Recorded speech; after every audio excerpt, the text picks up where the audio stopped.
Bruce Watkinson, who's the Executive Director of the North Coast Skeena First Nation Stewardship Society, is going to bring an Aboriginal perspective to this discussion.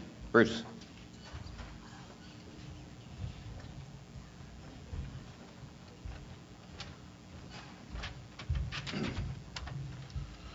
Thanks, Gordon.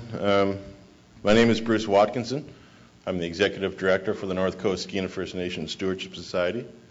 And no disrespect to my colleagues, but I don't have 30 years of experience.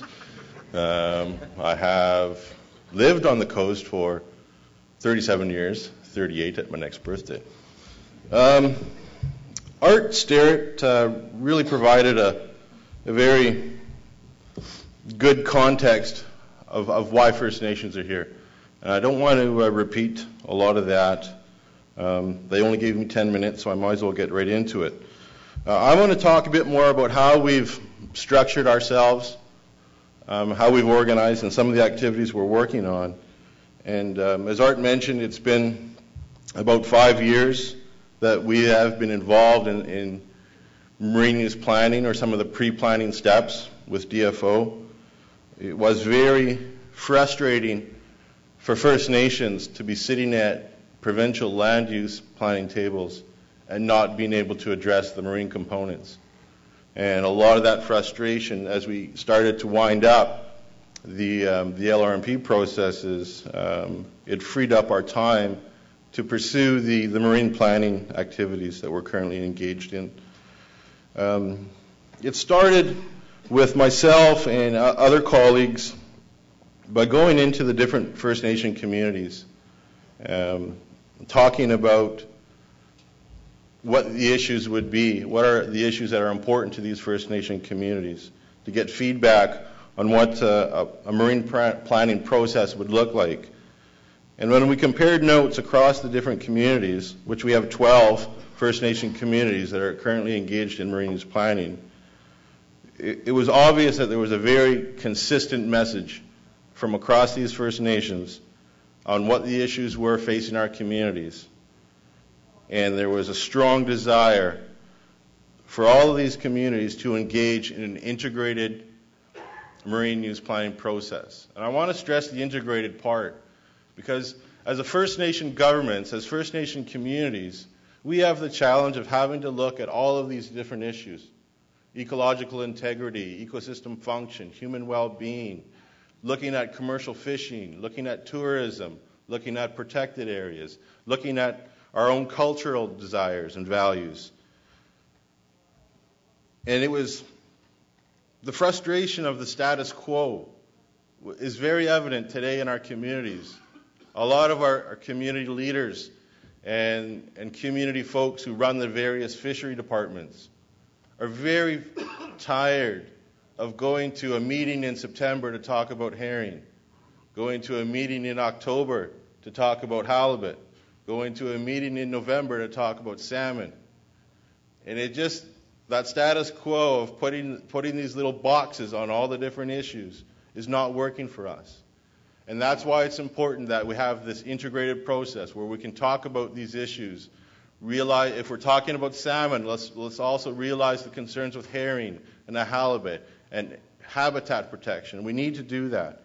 And that was a strong message from all of our communities. So we then proceeded to develop a model to help structure our different communities and help address the initiatives underway with PNCIMA. The first step we had to do was address the community planning infrastructure. What do these communities need? So we put in place capacity. They all have their own marine use planning teams. They all have their marine use planning coordinators. They all have various degrees of GIS support. They all have various teams of community researchers. We also set up 3 area technical teams. So the 3 regions of North Coast, Central Coast, and Haida Gwaii all have biologists and marine planners. They all have socioeconomic planners, and they also have regional GIS capacity.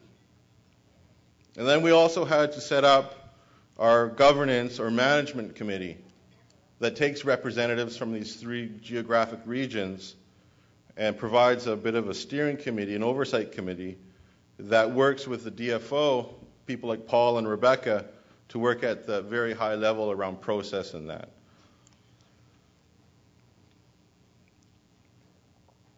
I mentioned we have 12 communities currently engaged at their local territory level. We have 3 regional technical teams that work at the sub-regions, I guess, the North Coast, the Central Coast, and Haida Gwaii areas. And we also have that one management governance committee that works at the PNCIMA level. And that's one of the challenges that we face, having so many communities, so many diverse communities. Balancing, we've heard a lot of issues about scale, and that's one of our challenges, to balance that, to be respectful and mindful of things that are happening at the PNCIMA level, things that are happening at these sub-regional levels, and balancing that with the First Nations autonomy at their community level. We don't want the voices of Kitkatla, the voices of Hartley Bay, the voices of Owakino, the voices of Kitasoo to be lost within that big boundary of PNCIMA. The model that we've developed really is designed to take advantage of the shared goals and objectives that many of our communities have, to maximize the efficiencies in our technical support. In a perfect world, we'd love to have technical teams, technical support in every community, but the financial realities are we can't. So we have to maximize those efficiencies, and I think we're doing a very good job at that right now. The model that we've developed is also designed to address the various scales of planning, as I just mentioned. But most importantly, the model that we've come up with is designed to maintain that independence, that autonomy of the First Nation communities that are engaged. Because in the end, that's where the authority, that's where the decision-making power lies. It's not with me, it's not with Art Starrett, but it's with the community leaders. It's with the hereditary leaders, the elected leaders of Kitkatla and Kitasoo and all the other First Nations that are involved.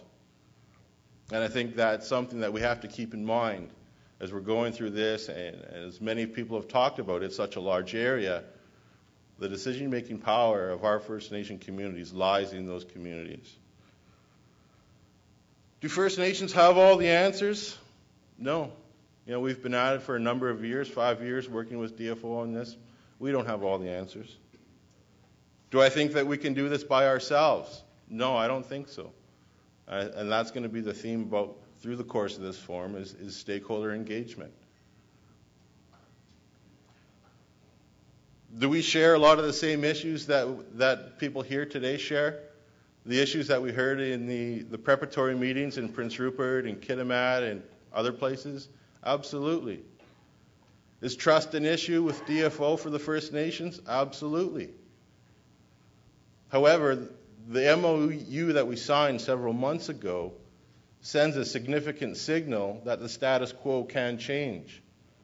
And through the leadership of Paul and Rebecca and the other staff involved here in Pacific Region and the folks in Ottawa, we are committed to this. We really believe that the status quo can change.